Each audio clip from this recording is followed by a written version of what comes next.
Hello friends. इस video में हम क्लास सिक्स का 11th चैप्टर ये साइंस का प्रकाश छाया और परिवर्तन इसके बारे में देखेंगे। देखिए, हम अपने चारों ओर अनेक रंग-बिरंगी वस्तुएं देखते हैं।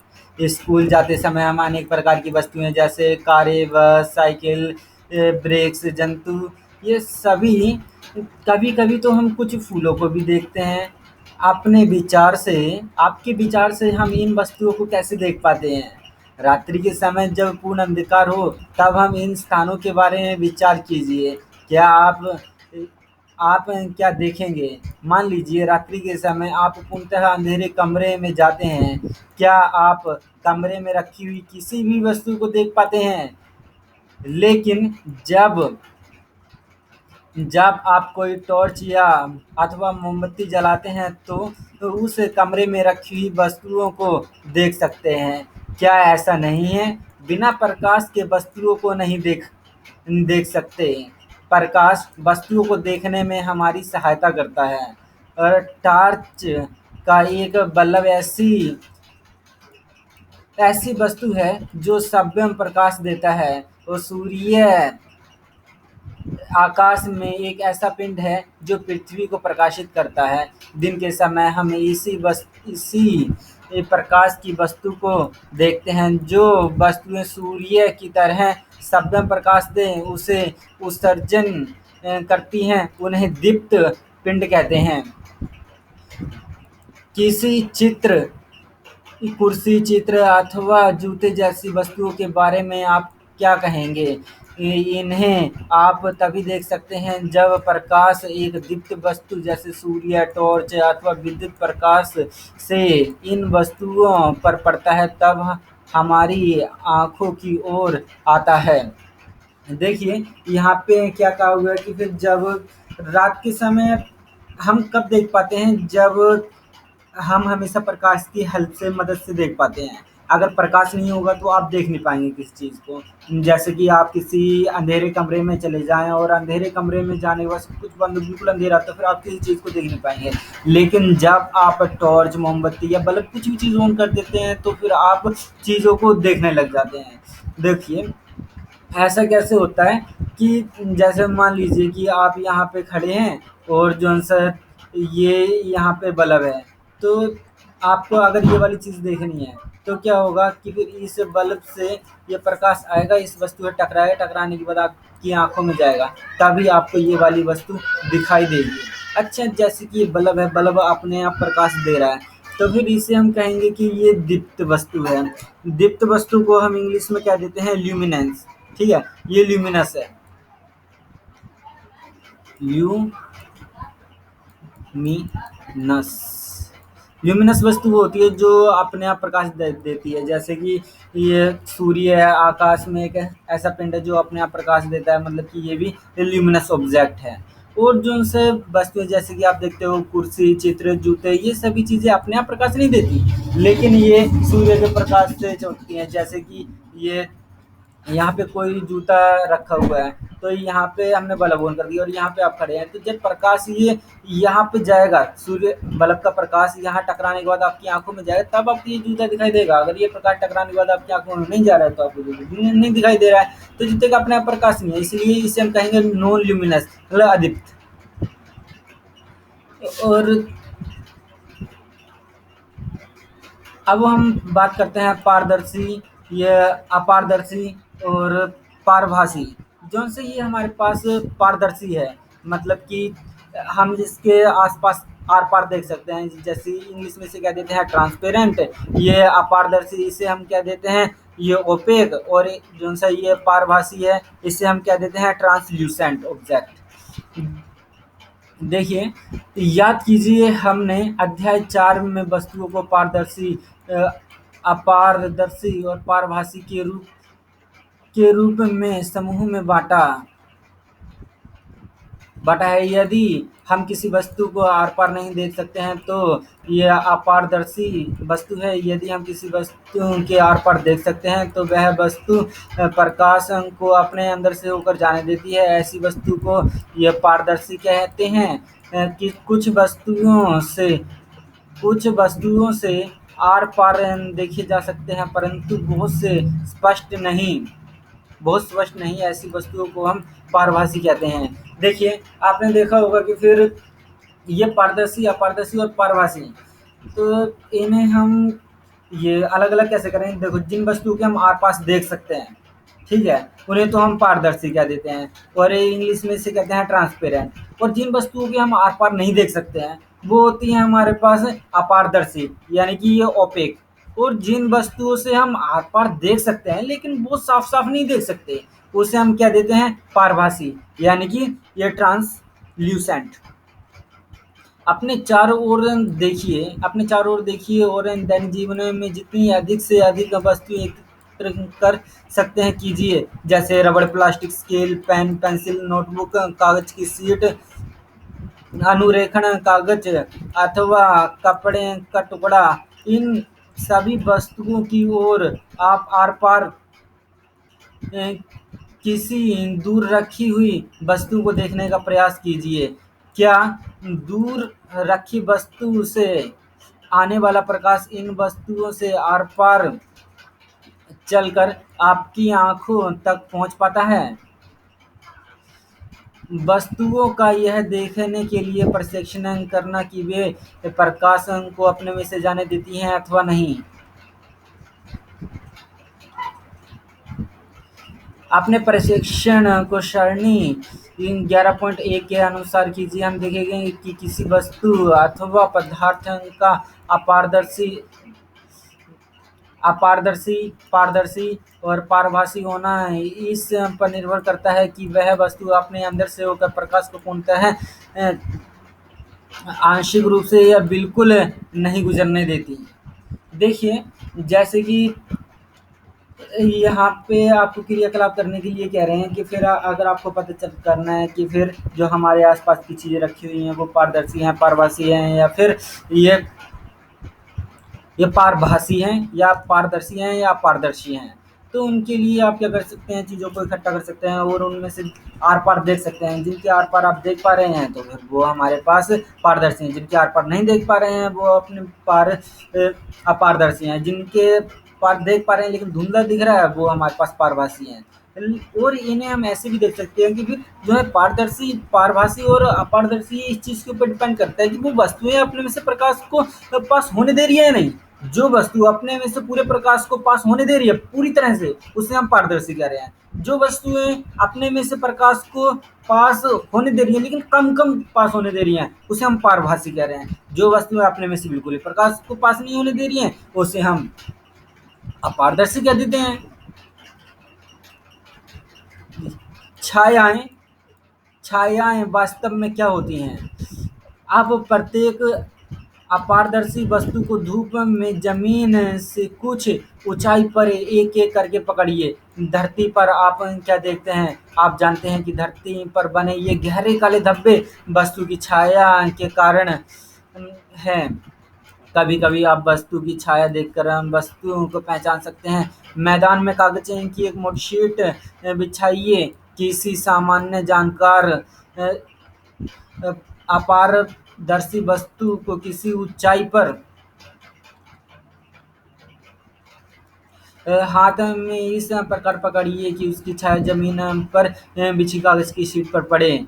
जब ब, जब आप वस्तु को पकड़े हुए हों तो उस समय आप अपने किसी मित्र से छाया की बाहरी रेखा खींचने के लिए कहिए। इसी प्रकार अन्य वस्तुओं की छाया की बाहरी रेखाएं खींचिए। अब आप अब अपने किसी अन्य मित्र से छायाओं की बाहरी रेखाएं रेखाएं देखकर वस्तुओं को पहचानने के लिए कहिए। वे कितनी वस्तुओं को सही पहचान कर सकते हैं? क्या आप अपनी छाया किसी अंधेरे कमरे में अथवा रात्रि में जब कोई प्रकाश नहीं होता देखते हैं? क्या आपको उस समय भी कोई प्रकाश दिखाई देता है जब कमरे में प्रकाश स्रोत के अतिरिक्त कोई अन्य नहीं होता? ऐसा प्रतीत होता है कि छाया देखने के लिए हमें कोई प्रकाश स्रोत, प्रकाश के पथ में कोई अपारदर्शी वस्तु चाहिए। क्या इसके अतिरिक्त भी कोई अन्य वस्तु चाहिए? देखिए, जौन सा ये हमारे पास है कि छायाएँ वास्तव में होती क्या हैं? ये छाया यानी कि शैडो कह देते हैं। व्हाट इसे इंग्लिश में कहेंगे, व्हाट एग्ज़ैक्टली आर शैडो, मतलब छाया को इंग्लिश में कह देते हैं शैडो, ठीक है? अब जैसे कि आप जानते हैं कि अगर आप धूप में खड़े हैं, धूप में और आप ज़मीन से कुछ ऊँचाई पर और किसी वस्तु को पकड़ लेते हैं, फिर आपको ज़मीन पे काला-काला धब्बा दिखता है। जो से काला-काला धब्बा दिख रहा है, वो कुछ नहीं है, यही छाया है। तो जौन सी आप छाया को देख के कभी-कभी तो वस्तुओं की पहचान कर सकते हैं। हाँ, जैसी छाया दिख रही है वैसे ही यहाँ वस्तु होगी। जैसे कि आप देख सकते हैं कि फिर ये हमें एक किताब की तरह दिख रही है। तो कभी-कभी तो हम छाया को देख के वस्तु के बारे में बता सकते हैं, लेकिन ज़्यादातर बार हम धोखा खा जाते हैं। चलो बताऊँगा आगे मैं कैसे हम धोखा खाते हैं। तो इसके लिए आपने क्रियाकलाप क्या करना है कि छाया को कैसे बना सकते हैं कि फिर आप मैदान में जाइए, मैदान में कागज़ की शीट बिछा लीजिए, ठीक है एक। फिर उसके ऊपर ये किसी अपारदर्शी वस्तु यानी कि अपारदर्शी जिसमें प्रकाश आर-पार ना जा पाए। ओपेक ऑब्जेक्ट को उठाइए, तो ये उससे जौन सा ये अपनी शीट थी, इसके नीचे इसके ऊपर आपको यहाँ पे अपारदर्शी वस्तु यानी ओपेक ऑब्जेक्ट रखना है। फिर आप देखेंगे कि फिर यहाँ पे आपने टॉर्च वगैरह कुछ उबाल दी है, तो फिर आपको ये यहाँ पे छाया दिखाई देगी। तो जब से ये छाया दिखाई दी है, तो अब आप इसकी बाउंड्री कर सकते हैं। फिर आप देख सकते हैं कि बाउंड्री करने के बाद जब आप हटाएँगे, फिर इसकी जो सी ये छाया है, ये बिल्कुल ये आकृति इसकी किताब जैसी दिखाई दे रही है। अच्छा, जौन-सी ये छाया है, छाया बनने के लिए आपको क्या-क्या चाहिए? देखो, एक तो आपको ये प्रकाश का स्रोत चाहिए, बल्ब, ठीक है? और एक आपको ये ओपेक ऑब्जेक्ट चाहिए, मतलब कि ये अपारदर्शी वस्तु चाहिए। और तीसरी, जिसके ऊपर ये छाया बन रही है, ये वाली हमें मतलब कि एक शीट चाहिए जिसके ऊपर छाया बनेगी। जौन सी ये शीट हो सकती है, आपकी ज़मीन भी हो सकती है, बस शीट, दीवार कुछ भी हो सकती है ये। अच्छा, आपको एक और क्रिया करा करके दिखाते हैं। ये यहाँ एक ऐसा क्रियाकलाप यह एक ऐसा क्रियाकलाप है जिससे आपको अंधेरे में करना होगा। शाम होते ही अपने कुछ मित्रों के साथ एक टॉर्च तथा गत्ते की एक बड़ी शीट लेकर किसी खुले मैदान में जाइए। टॉर्च को ज़मीन के समीप लेकर ले जाकर ऊपर की ओर इस तरह से जलाइए जिससे ये टॉर्च का प्रकाश आपके मित्र के चेहरे पर पड़े। अब आपके पास प्रकाश का स्रोत अथवा प्रकाश के पथ के अनुदिश एक अपारदर्शी वस्तु आपका मित्र। यदि आप आपके पीछे आपके मित्र के पीछे पेड़, इमारत अथवा कोई अन्य वस्तु नहीं है, तब भी आपको अपने मित्र के सिर की छाया दिखाई देगी। इसका इसका अर्थ यह नहीं है कि वहाँ छाया नहीं है। वास्तव में एक टॉर्च का प्रकाश आपके मित्र के सिर के पार नहीं होता है। अब अब किसी अन्य मित्र से कहें कि गत्ते की शीट को अपने मित्र के पीछे पकड़े। अब क्या क्या अब छाया शीट पर बनती है?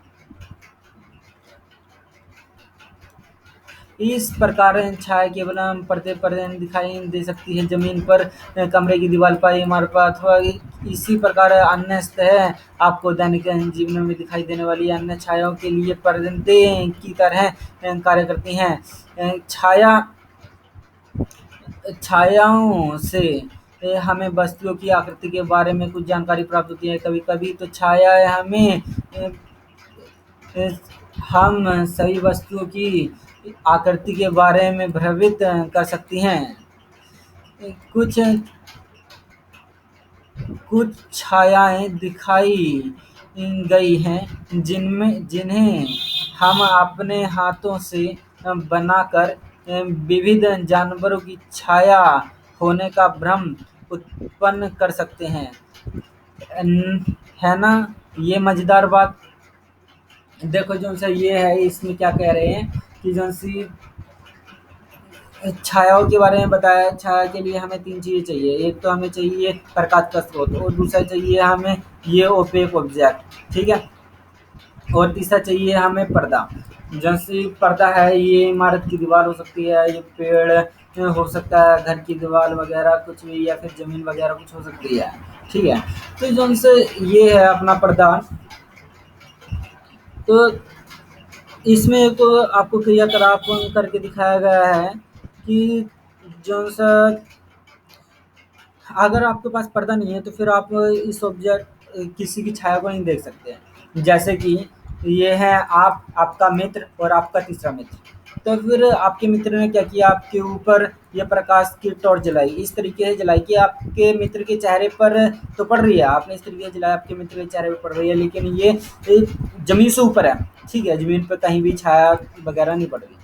तो फिर आप देखते हैं कि आपको कहीं पे छाया दिखाई नहीं होगी। इसका मतलब ये नहीं है कि छाया नहीं दिखाई दे रही। छाया है क्या, कि जो से ये प्रकाश जा रहा है, प्रकाश गया तो यहाँ से तो प्रकाश आर पार हो जाएगा, चला जाएगा, क्योंकि यहाँ पे रोकने वाला कुछ नहीं है। लेकिन आपके मित्र ने इस रास्ते में प्रकाश को रोक दिया है, तो फिर जो सी रुकावट है, यहाँ पे प्रकाश आर पार नहीं जा पाया, तो वही तो छाया बनती है।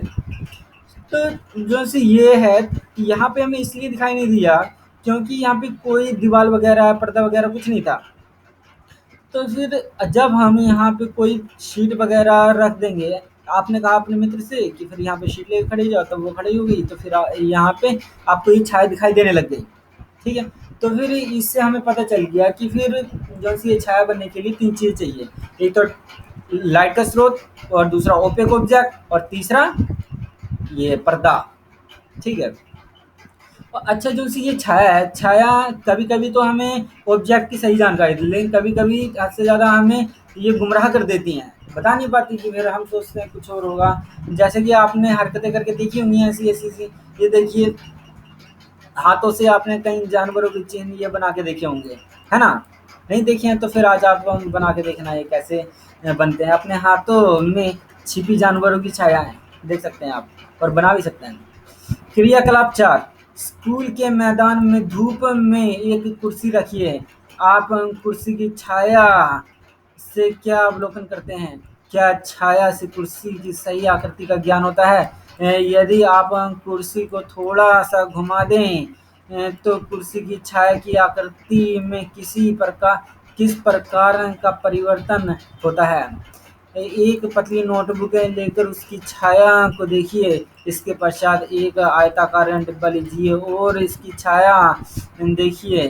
क्या दोनों छायाएं समान आकृति की प्रतीत होती हैं?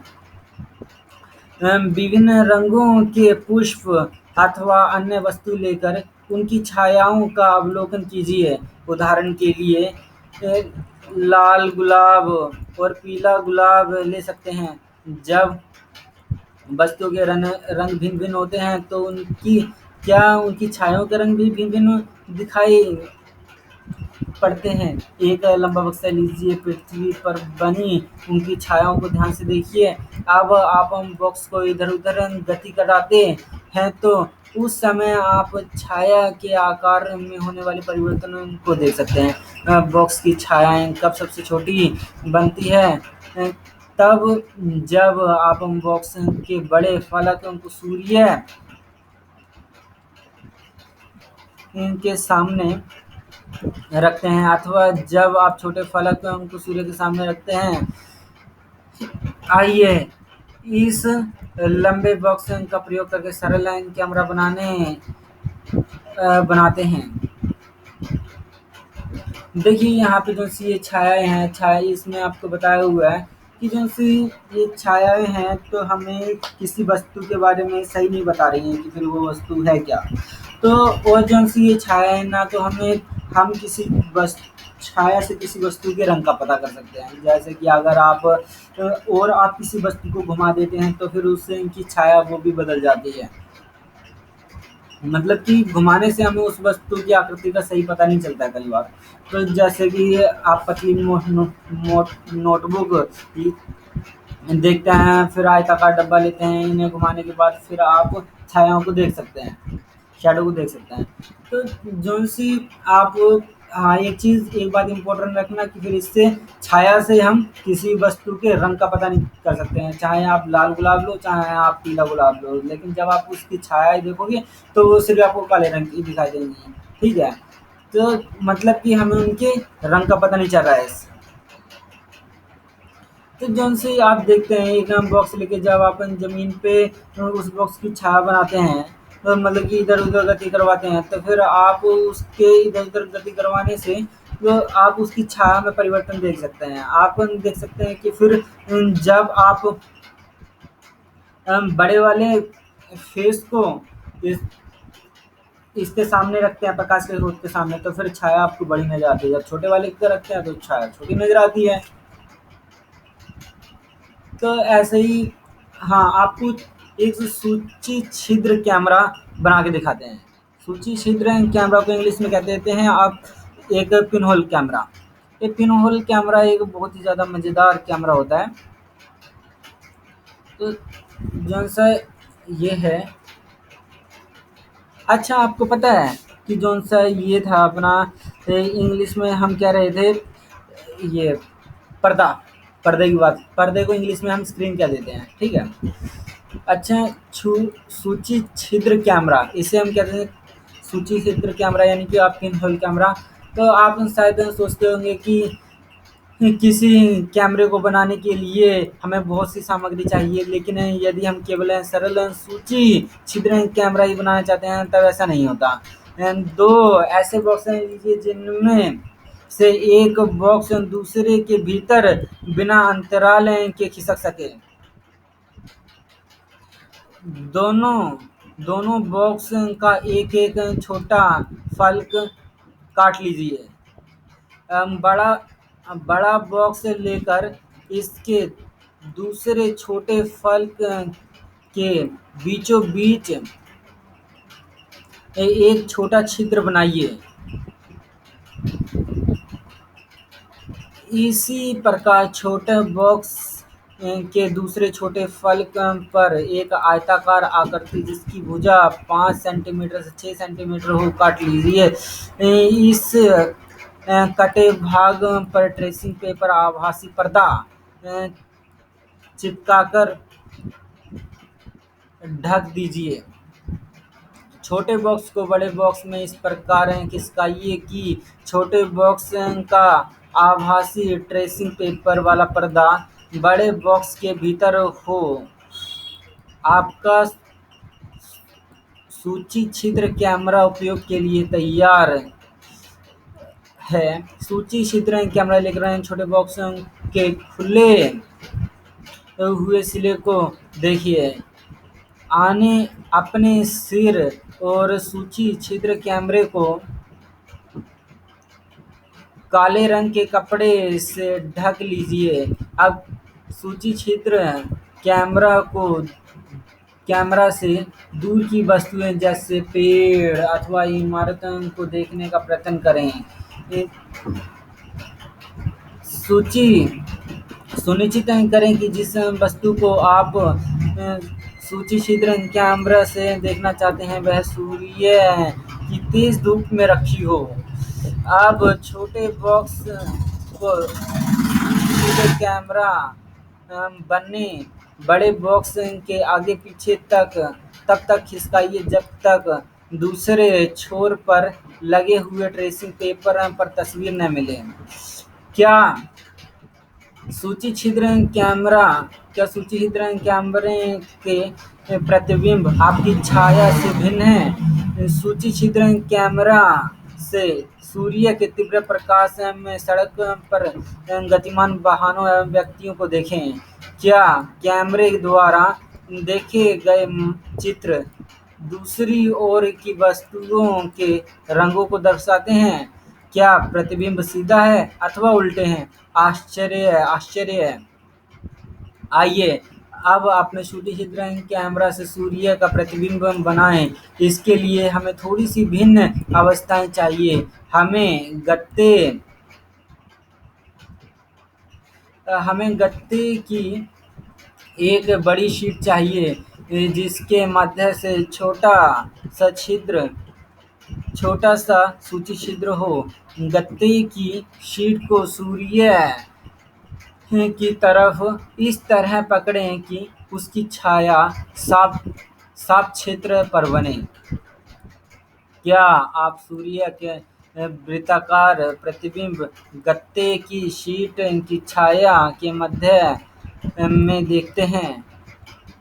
आपकी जगह से सूर्य ग्रहण आप अपनी जगह से सूर्य ग्रहण के समय सूर्य का सूची छिद्र प्रतिबिंब देखें। सूर्य ग्रहण के पहले सूची छिद्र तथा पर्दे को इस तरह सुव्यवस्थित करें कि सूर्य का प्रतिबिंब पर्दे पर साफ बने। सूर्य ग्रहण प्रारंभ होने पर सूर्य का प्रतिबिंब देखें। अब अवलोकन करें कि सूर्य ग्रहण प्रारंभ होने पर सूर्य के प्रतिबिंब का एक भाग धीरे धीरे काला होता जा रहा है। हमें सूर्य को सीधे कदापि नहीं देखना चाहिए, ये हमारी आंखों के लिए अत्यंत हानिकारक हो सकता है। प्रकृति में भी एक रोचक सूर्य छिद्र कैमरा है। कभी कभी हम ऐसे वृक्ष के नीचे से गुजरते हैं जिसमें ढेरों पत्तियां होती हैं, तब हमें उस पेड़ के नीचे सूर्य के प्रकाश के धब्बे दिखाई देते हैं। प्राकृतिक सूर्य छिद्र कैमरा वृक्ष के नीचे सूर्य के प्रतिबिंब वास्तव में ये वृत्ताकार प्रतिबिंब सूर्य की सूची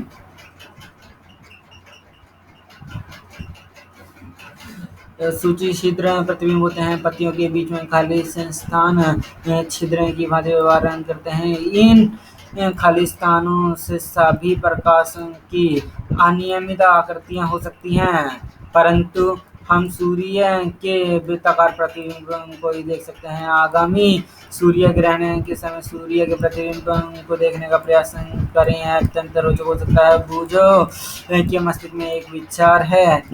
हमें अपने सूची छिद्र कैमरे को सड़क पर चलते हुए लोगों के उल्टे प्रतिबिंब देखे। सूर्य के प्रतिबिंब के साथ क्या क्या होता है? क्या वे प्रतिबिंब भी हमें उल्टे दिखाई दिए थे? पहेली का कुछ अन्य विचार है। आज निश्चय निश्चय ही ये सब परिणाम जो हम देख रहे हैं, जैसी छाया का बनना, सूची छिद्र प्रतिबिंब अब तभी संभव है जब प्रकाश केवल सरलरेखा में गमन करे। देखिए यहाँ से मैं कंक्लूजन बता देता हूँ क्या निकला है। ये हमें ये पिन होल कैमरा बनाने कैसे है। पिन होल कैमरे में जब आप देखते हो तो फिर जो सा आपको उसमें प्रतिबिंब को उल्टा दिखाई देता है। फिर पिन होल कैमरा बनाने के लिए क्या करना है आपको, जो सा धूपबत्ती के जो सा पैकेट नहीं आता है, तो फिर उसमें उसे आधा बीच से काट लेना और जो सा एक सिरे पे तो आप उस पे सुई के साथ छेद कर देना और दूसरे सिरे को आप उस काट के ना उसमें ट्रेसिंग पेपर लगा देना, या फिर कोई पारभासी वस्तु जिससे मतलब कि प्रकाश थोड़ा थोड़ा गुजरता हो। ठीक है, जैसे कागज वगैरह।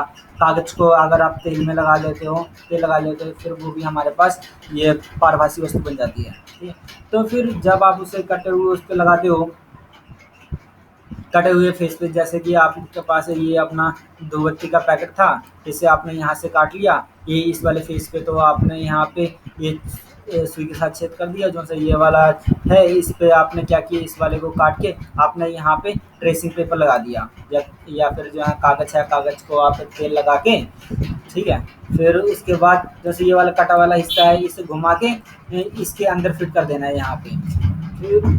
फिर आपको आपका ये पिन होल कैमरा तैयार हो गया। अब आपको इसे आगे पीछे खिंचाना है, तब तक खिसकाना है जब तक कि आपको यहाँ पे तस्वीर नज़र नहीं आ रही है। जब आप देखोगे कि फिर आपको जो तस्वीर नज़र आ रही है वो कैसी तस्वीर है, वो तस्वीर आप देखोगे कि आपको उल्टी नज़र आ रही है। ठीक है,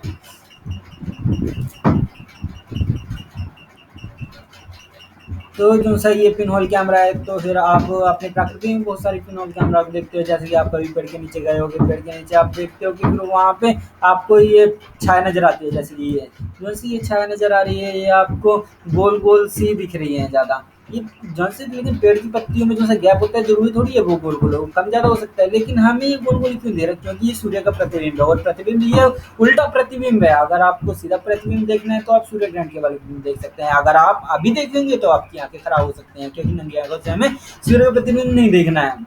और जो सा ये है, अगला हम क्रियाकलाप देखते हैं। तो जैसे अभी हमने देखा कि जो सा पिनहोल कैमरा ये तभी काम करता है जब सूर्य का प्रकाश ये सीधी रेखा में गमन करे। अब प्रकाश सीधी रेखा में गमन करता है, इसके लिए क्रियाकलाप दिया गया है। आइए पाइप का एक छोटा टुकड़ा लें अथवा रबड़ की लंबी नली लें, पर कमरे में एक तरफ एक मोमबत्ती जलाकर मेज पर रखें। अब कमरे के दूसरी तरफ खड़े मोमबत्ती की ओर सीधे मुंह पाइप के द्वारा देखिए।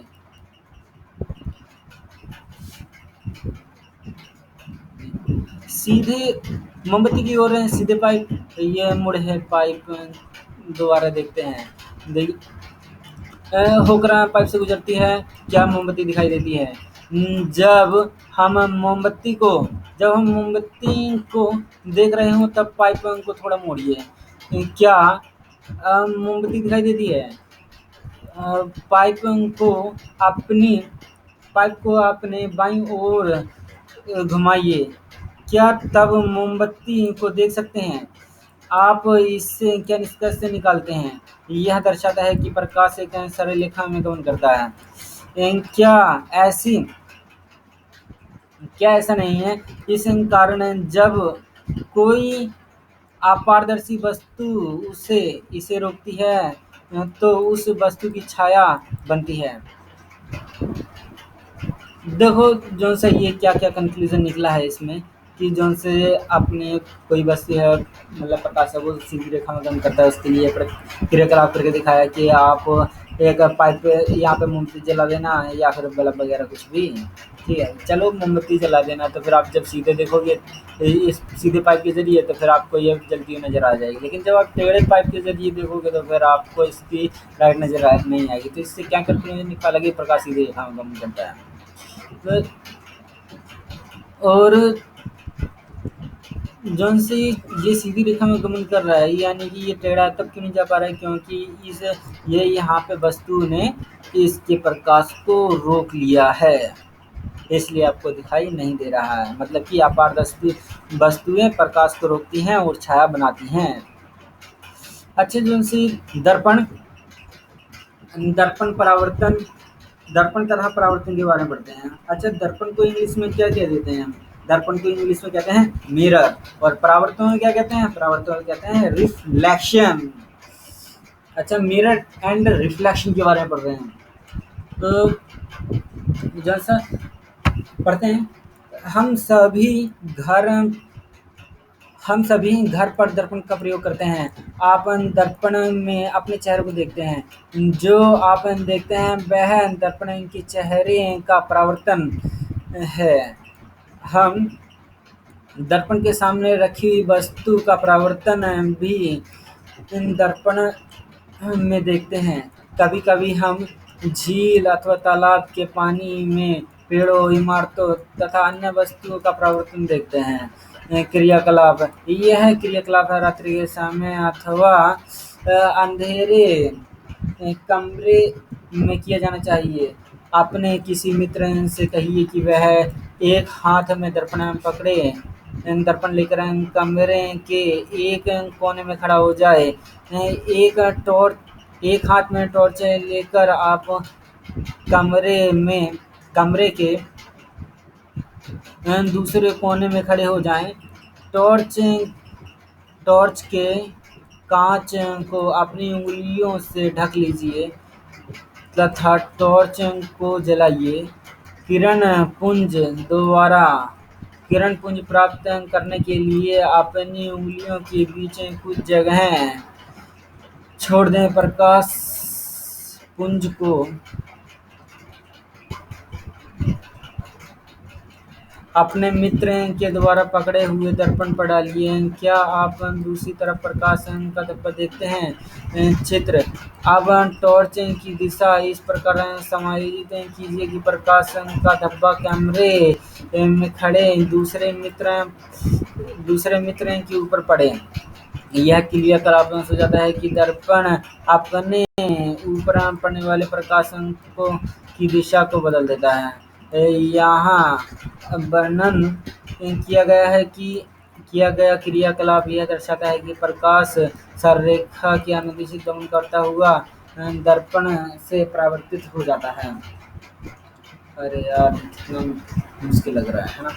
अच्छा देखो, दर्पण परावर्तन इसमें क्या है। दर्पण दर्पण वो है जिसे आप चेहरा देखने के लिए अपने घरों में यूज करते हैं, ठीक है। और जो से ये दर्पण में आप अपना चेहरा क्यों देख पाते हैं, क्योंकि जो इसमें लाइट है वो परावर्तित होती है। तो मतलब कि आपके चेहरे पर, जैसे कि यहाँ पे आप खड़े हो, यहाँ पे ये आपका मिरर है, यहाँ पे कोई बल्ब वगैरह कोई रोशनी का स्रोत है, मतलब कि यहाँ पे रोशनी, यहाँ पे बल्ब की रोशनी आपके चेहरे पर पड़ी। आपके चेहरे पे पड़ने के बाद वो रिफ्लेक्ट होगी, रिफ्लेक्ट होने के बाद वो मिरर पे गई, मिरर पे जाने के बाद वापस वो आपकी आंखों में आई, तो फिर आप अपने चेहरे को देख पा रहे हो। तो जो सा ये है, कोई भी चीज़ जो भी आप देखते हो जो कि दर्पण के सामने है, तो मतलब हमें तभी दिखाई देती है जब वो कोई रोशनी उस पर पड़ती है, उसे पड़ने के बाद फिर मिरर पे, फिर यानी कि यहाँ पे। तो जो सा ये परावर्तित चीज़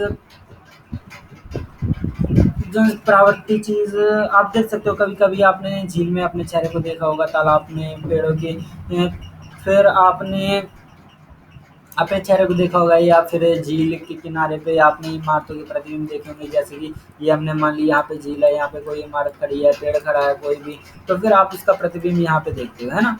ये प्रतिबिंब है क्या, जो से प्रतिबिंब आप देख रहे हो, यहाँ से जो है सूरज की रोशनी वगैरह कुछ आई, यहाँ से टकराई, टकराने के बाद यहाँ पे आई, यहाँ पे पानी पे पड़ी, पानी से वापस रिफ्लेक्ट हो गई, फिर वो आपकी आंखों में गई, तो फिर आपको उसका प्रतिबिंब यहाँ पे नजर आता है।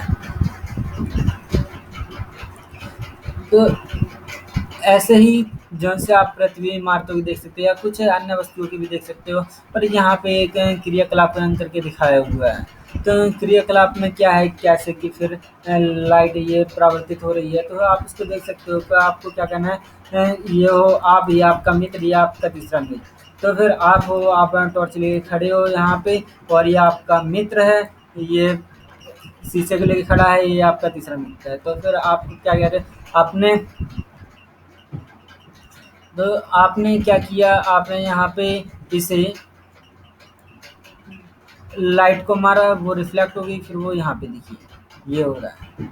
तो अच्छा, यहाँ पे ना कुछ और चीज़ है। एक हाथ से टॉर्च लेकर आप कमरे के दूसरे कोने में खड़े हो जाएं, टॉर्च के टॉर्च के कांच को अपनी उंगलियों से ढक लीजिए तथा टॉर्च को जलाइए। किरण पुंज प्राप्त करने के लिए अपनी उंगलियों के बीच कुछ खाली जगह किरण पुंज को अपने मित्र के द्वारा पकड़े हुए दर्पण। अच्छा, जो से ये है, यही दिखा रहे हैं कि फिर आपको स्टार्टिंग में तो बंद कर देनी है, फिर उसके बाद मतलब कि किरण पुंज देखने के लिए ये खोल देना है इसे, ठीक है। अच्छा, एक और क्रियाकलाप करके दिखाया हुआ है इन्होंने। एक बड़ी थर्माकोल की शीट एक बड़ी थर्माकोल की शीट के एक किनारे पर एक बड़ी थर्माकोल की शीट एक किनारे पर एक कंघी तथा इसके दूसरे किनारे पर एक दर्शाए अनुसार आप दर्पण लाइए। दर्पण तथा कंघी के बीच कागज की गहरी रंगीन शीट बिछाइए। इसे सूर्य के प्रकाश में रखिए अथवा कंघी के सामने टॉर्च के प्रकाश किरण देखिए।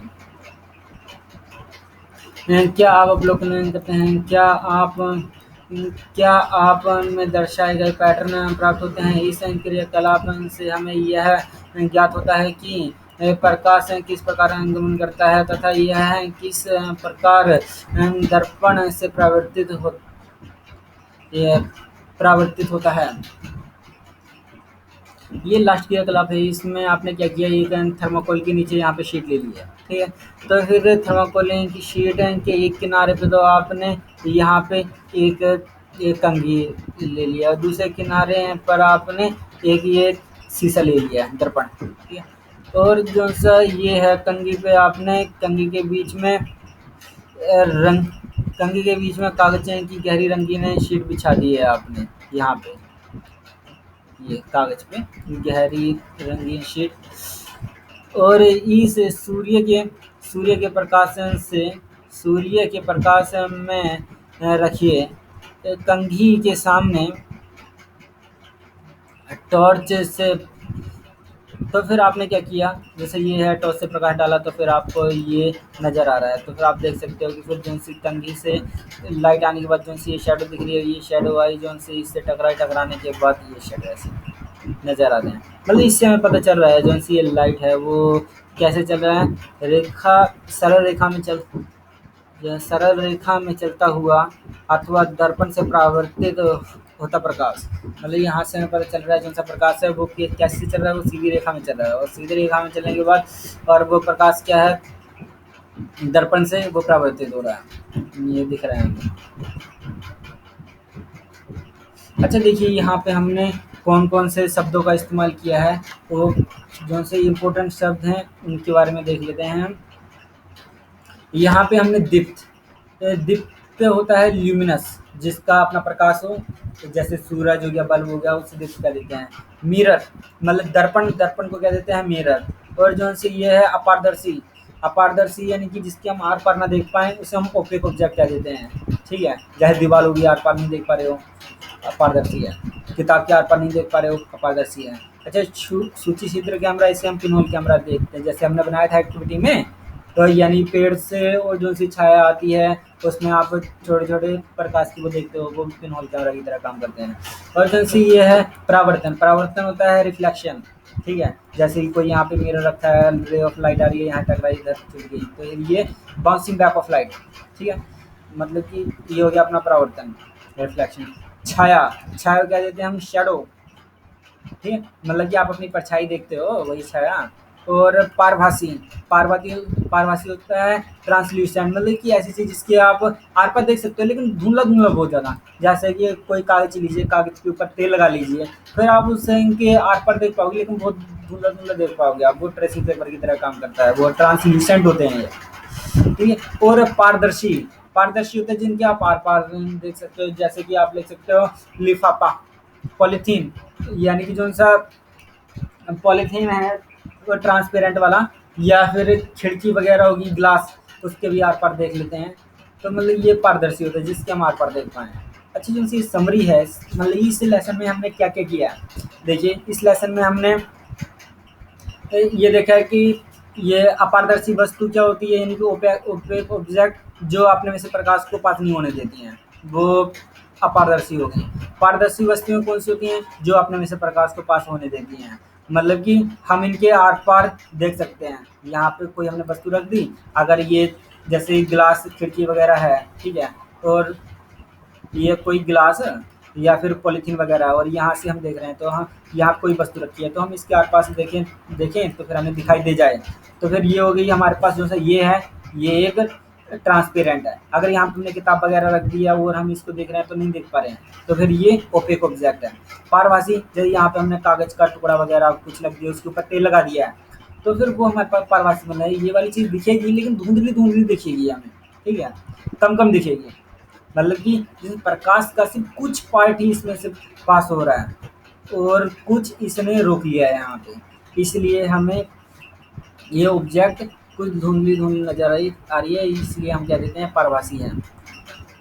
मतलब कि ये वाली वस्तुएं प्रकाश का कुछ भाग अपने में से होकर जाने देती हैं। अच्छा, जब प्रकाश के पथ अ, जैसे कि ये है, आपने जब यहाँ पे कोई एक किताब वगैरह रख दी थी, यानी कि कोई ये ओपेक ऑब्जेक्ट रख दिया है, अपारदर्शी वस्तु रख दी है, तो यहाँ पे आपको उसकी छाया दिखती है। मतलब कि छाया के लिए हमें अपारदर्शी वस्तु चाहिए, अपारदर्शी वस्तु छाया बनाती है, स्क्रीन के ऊपर बनाती है लेकिन, ठीक है। और हम किसी भी जो सी ये अगर हमें पिन होल कैमरा बनाना है, पिन होल कैमरा बनाने के लिए हमें कुछ नहीं, सिर्फ दीप्त ऑब्जेक्ट चाहिए होता है। दीप्त और साधारण सी वस्तुओं से हम बना सकते हैं, जैसे कि मोमबत्ती का पैकेट हो गया, ठीक है, ये मोमबत्ती का या धूपबत्ती का पैकेट, या फिर जो कोई पैकेट पड़ा हो आपके पास, उससे आप बना सकते हो पिनोल कैमरा को। और जो से इसके लिए आप सूर्य का प्रकाश का यूज़ करते हो, मतलब कि ऐसी चीज़ें यूज़ करनी जिनका ये लाइट का सोर्स ज़्यादा हो, लाइट ज़्यादा आती हो। अच्छा, जो सा ये प्रकाश है अपना, वो सीधी रेखा में गमन करता है। और जो सा ये दर्पण परावर्तन से हमें स्पष्ट प्रतिबिंब प्राप्त होता है। जौन से ये आपके पास अगर कोई मिरर है, तो फिर यहाँ से आप यहाँ पे खड़े हो और बल्ब की रोशनी चल रही है, तो यहाँ से रोशनी आई, आपसे परावर्तित हुई, परावर्तित के बाद यहाँ पे परावर्तित हुई, फिर अब वो आपकी आंखों में गई, मतलब कि परावर्तन के कारण आपको बढ़िया सा साफ साफ सा प्रतिबिंब दिखाई दे रहा है। अच्छा, अभ्यास करने के लिए कुछ ये दिए हुए हैं। अच्छा, नीचे दिए गए बॉक्स के अक्षरों को पुनः व्यवस्थित करके एक ऐसा वाक्य बनाइए जिससे हमें अपारदर्शी वस्तु के बारे में जानकारी मिलने में सहायता हो सकती है। या छा अपारदर्शी है बनाती हैं। देखो, तो यहाँ पे हो गई ये पारदर्शी वस्तुएं छायाएं बनाती हैं। यह पारदर्शी वस्तुएं छायाएं बनाती हैं। अच्छा, नीचे दिए गई वस्तु अथवा पदार्थों को अपारदर्शी, पारदर्शी और पारभासी, दीप्त अथवा अदीप्त वर्गीकृत कीजिए।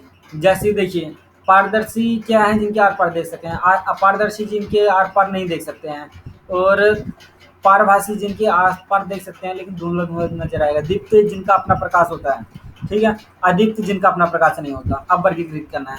वायु क्या है, वायु आर पार देख सकते हैं, ठीक है, मतलब कि ये पारदर्शी हो गई।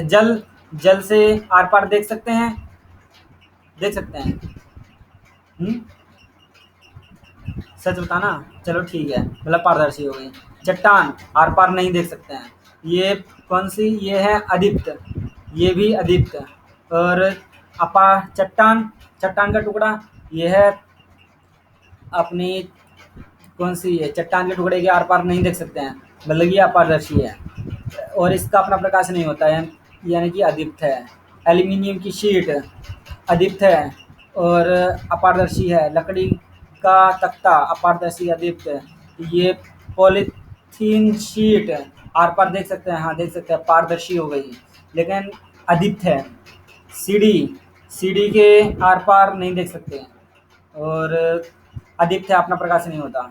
धुआं धुंधला धुंधला नजर आएगा आर पार, यानी कि ये क्या है, ये हमारे पास ये पारभासी है, ठीक है, देख सकते हैं लेकिन धुंधला धुंधला, और लेकिन अपना प्रकाश नहीं, इसलिए अदीप्त है।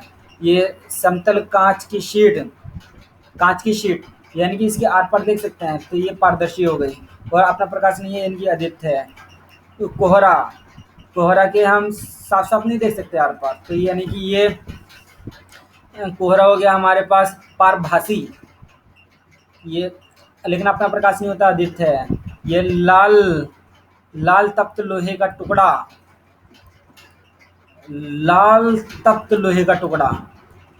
गरम अपना प्रकाश होता है इसका, तो इसलिए ये हो जाएगा हमारे पास दीप्त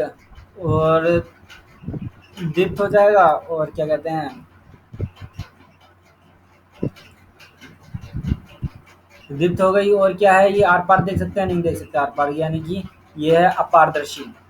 छाता आर पार नहीं देख सकते हैं और अदीप्त, अपारदर्शी और अदीप्त। और प्रकाश गमन प्रतिदीप्त नलिका,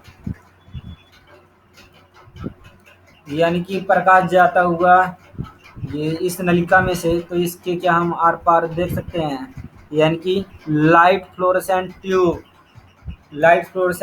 जो ये देखते हो, इसका अपना प्रकाश होता है, यानी कि ये दीप्त ऑब्जेक्ट है, लेकिन क्या इसके आर पार देख सकते हैं, आर पार नहीं देख सकते, यानी कि ये अपने अपारदर्शी है।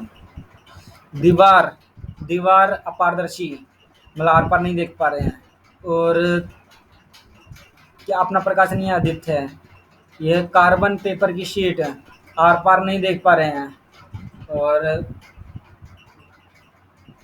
अपारदर्शी और आदित्य, एक गैस बर्नर की ज्वाला, अपना प्रकाश है यानी कि दीप्त हो गई, लेकिन आर पार देख पा रहे हैं आप। तो इसका कमेंट बॉक्स में आंसर लिखना।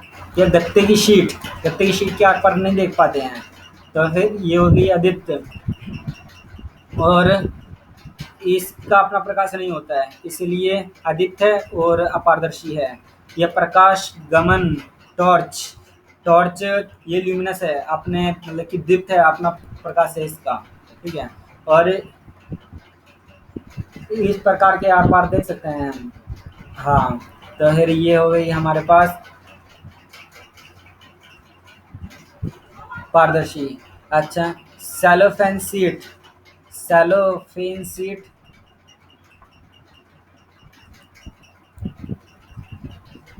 सेलोफेन सीट क्या होती है, पता है कुछ?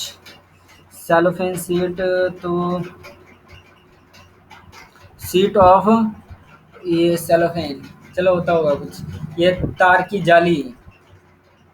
जाली, मिट्टी के तेल का स्टोव, सूर्य, जुगनू, चंद्रमा। ये देखिए, जैसे ये तार की जाली, अपना प्रकाश नहीं है, तो फिर इसका मतलब कि हम कह सकते हैं ये अदीप्त है। ये मिट्टी के तेल का स्टोव अपना प्रकाश है, यानी दीप्त हो जाएगा। ये भी दीप्त हो जाएगा, जुगनू भी दीप्त हो जाएगा, चंद्रमा अदीप्त हो जाएगा। अपना प्रकाश थोड़ी है, सूर्य का प्रकाश से होता है। अच्छा, क्या आप ऐसी आकृति बनाने के बारे में सोच सकते हैं जो एक ढंग से रखे जाने पर वृत्ताकार छाया बनाए और दूसरे ढंग से रखे जाने पर आयताकार छाया बनाए? इसका उत्तर कमेंट बॉक्स में जरूर देना। किसी अंधेरे कमरे में यदि आप अपने चेहरे के सामने कोई दर्पण रखें तो क्या आप दर्पण में अपना परावर्तन देखेंगे? नहीं देख पाएंगे, क्योंकि अंधेरे कमरे में हमें सबसे पहली चीज प्रकाश चाहिए होता है। अच्छा, ये प्रस्तावित परियोजनाएं और क्रियाकलाप,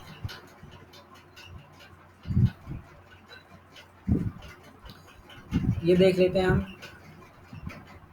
दर्पण का खेल, ये बहुत ही ज़्यादा इंटरेस्टिंग खेल है। ये एक्टिविटीज़ यहाँ पे क्या करना है आपको, ये दर्पण के खेल में अपने मित्र ए बी सी डी की एक पंक्ति बनाइए। जैसे ये बना लिए ए बी सी डी की पंक्ति, ठीक है। एक रेखा में खड़े हो, एक रेखा में खड़े हो गए। अब किसी एक अन्य मित्र को उनके सामने एक हाथ में दर्पण लेकर अन्य प्रकार से खड़ा कीजिए। हाँ, इसे आपने खड़ा कर दिया। दर्पण का पृष्ठ मित्रों की ओर हो, इसका चेहरा मित्रों की ओर है। अब प्रत्येक मित्र से यह कहा जा सकता है कि इस दर्पण में उन्हें कौन दिखाई दे रहा है।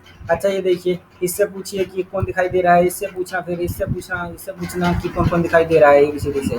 अब यदि ए दर्पण में बी को देख सकता है, देखिए ए बी को देख रहा है, तब क्या बी ए को देख पा रहा है, ये पूछना है आपको। इसी प्रकार आपको पेयर बना लेना है, युगल बना लेना है, ए बी सी डी। एक किन्हीं 4 युगलों के साथ भी ऐसा ही करना है। यदि दर्पण में बी को नहीं, यदि ए में बी को नहीं देखा जा सकता, तो क्या बी को ए में देखा जा सकता है? इस प्रकार ए बी सी डी में से किन्हीं 2 युगलों के साथ कीजिए। इस क्रियाकलाप में हमें ये प्रकाश के गमन तथा दर्पण से परावर्तित होने वाले कुछ जानकारियाँ मिलती हैं। इसके बारे में और अधिक उच्च कक्षाओं में सीखेंगे।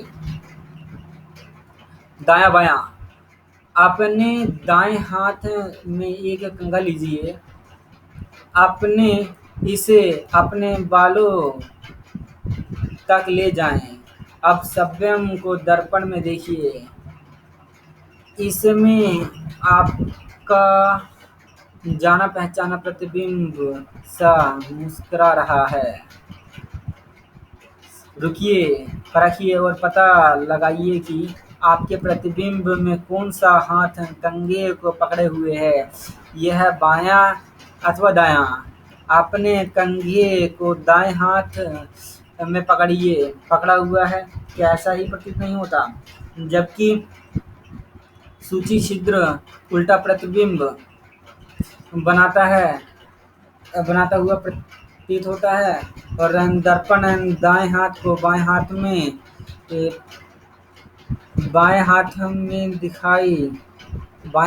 को दाएं में बदला हुआ प्रतीत होता है। इसके विषय में आप और अधिक उच्च कक्षाओं में ये सीखेंगे। Left hand into right hand, इसे हम क्या देते हैं? दाएं बाएं। अच्छा, ये देखते हैं आपको मैजिक डिवाइस यानी कि जादुई युक्ति में गणित के सममिति के अध्याय में आपने एक रोचक यंत्र बहुमूर्तिदर्शी यानी कि कलाइडोस्कोप बनाया होगा। इसमें प्रकाश के परावर्तन का प्रयोग होता है।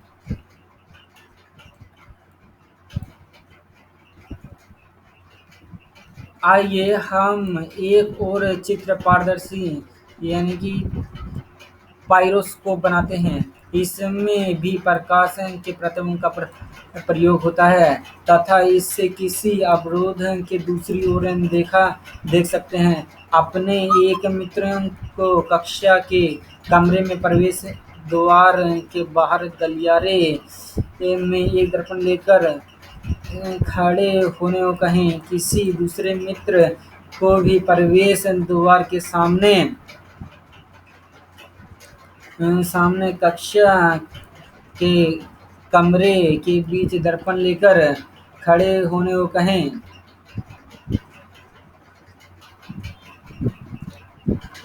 अब अपने मित्र से उसको दर्पण को इस प्रकार संयोजित करने को कहें कि कमरे के अंदर खड़े हुए अपने गलियारे की दूसरी ओर की वस्तु को देख पाएं। दर्शाए अनुसार जड़ की आकृति को अपने बॉक्स में 2 दर्पण लगाकर आप एक सरल पारदर्शी पाइरोस्कोप बना सकते हैं। देखिए इसमें क्या करना है आपको। जो सा ये पाइरोस्कोप आप देख रहे हैं, तो इसका यूज़ हम सबमरीन में करते हैं और भी बहुत सारी जगह करते हैं इस पाइरोस्कोप का यूज़। और जो से ये कलाइडोस्कोप है, कलाइडोस्कोप का यूज़ हम नई रंगोलियों के डिज़ाइन पता करने के लिए करते हैं। बस एक बात ध्यान रखना, जो सी आकृति एक बार बन गई ना, वो दोबारा नहीं बनती कलाइडोस्कोप में कभी भी। तो और जो सी ये पाइरोस्कोप है, पाइरोस्कोप आप बना सकते हो अपने आप। आपको क्या करना है, आप जैसे कि ये मान लो कि फिर ये आपका घर है और ये आपके घर का यहाँ पे गेट है, तो आपको क्या करना है, एक बंदा तो यहाँ पे शीशा लेके खड़ा हो जाए, ठीक है, और एक यहाँ पे खड़ा हो जाए। तो आप क्या कर सकते हो, जब आप यहाँ पे देखोगे ना, यहाँ से, तो यहाँ से आप देखोगे इस तरीके से अरेंज करना है कि 45 डिग्री का एंगल बना रहे हैं। तो आप ना यहाँ पे खड़े बैठे आप बाहर का दृश्य देख सकते हो सारा, क्या कुछ हो रहा है या नहीं हो रहा है। यहाँ पे खड़े होकर कहीं पे भी आप पूरे बाहर का दृश्य देख सकते हो इससे। बस ये है, इसके लिए आपको जेड बनाना चाहिए, जैसे कि ये जेड बना है यहाँ पे, ठीक है, ये जेड। अच्छा, विचारणीय बातें। अपारदर्शी वस्तुएं छाया बनाती हैं, क्या ऐसा नहीं है? अब यदि हम कोई पारदर्शी वस्तु धूप में लेकर खड़े हो जाएं, तो क्या हमें धरती पर उसकी छाया दिखाई देगी, जिससे हमें यह संकेत मिले कि हम हाथ में कुछ पकड़े हुए हैं। हमने देखा कि अपारदर्शी वस्तुओं के रंग को बदलने से उसकी छायाओं के रंग में कोई परिवर्तन नहीं होता।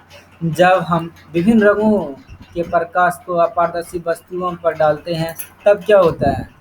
आप ऐसा टॉर्च के पृष्ठ को पारदर्शी रंगीन कागज से ढककर कर सकते हैं। क्या आपने सभी सूर्यास्त के समय सायंकाल छायाओं के रंग देखे हैं? अब यहाँ से ये कंक्लूजन निकला है हमारा कि फिर जो सी रंग बिरंगी वस्तुएं जितनी भी हैं, लेकिन उनकी छायाएं जो सी बनेगी वो हमेशा काले रंग की बनती हैं। वो कभी भी रंग बिरंगी वस्तु होने से जो सी उनकी छाया है वो रंग बिरंगी नहीं होती है। और एक चीज़ और, जो सी छाया बनेगी, छाया हमेशा अपारदर्शी वस्तु बनाती है, मतलब ओपेक ऑब्जेक्ट जैसे कि किताब वगैरह हो गया, मतलब जिनसे प्रकाश आर पार नहीं जा पा रहा है वही हमेशा छाया बनाती हैं। जिनसे प्रकाश आर पार जा रहा है जैसे कि पॉलीथीन वगैरह हो गया, ये कभी भी छाया ही नहीं बनाती हैं। और अच्छा, पढ़ने योग्य बातें, रुडयार्ड रुडयार्ड किपलिंग्स की रचना जस्ट जस्ट सो स्टोर, विशेषतः कहानी हाउस दी लियोपर्ड गेस्ट हाउस एट्स स्पोर्ट में उन्होंने धारीदार चित्तेदार दाग धब्बे वाली परछाइयों का वर्णन किया है। यहाँ उस कहानी का एक उदाहरण है जिसमें बहुत सी परछाइयाँ बताई गई हैं। कभी बहुत दिनों के बाद उन्होंने एक बड़े ऊंचे खतरों से पूर्ण लंबे वृक्ष के जंगलों में धारियाँ, चीते, धब्बे, बिंदु, आड़ी, तिरछी रेखाएं, फलकनुमा और गैस फलकनुमा जैसी परछाइयाँ देखीं। सख्ता से कहें तथा देखें कि जंगल अवश्य इतने छायाकारी होते हैं।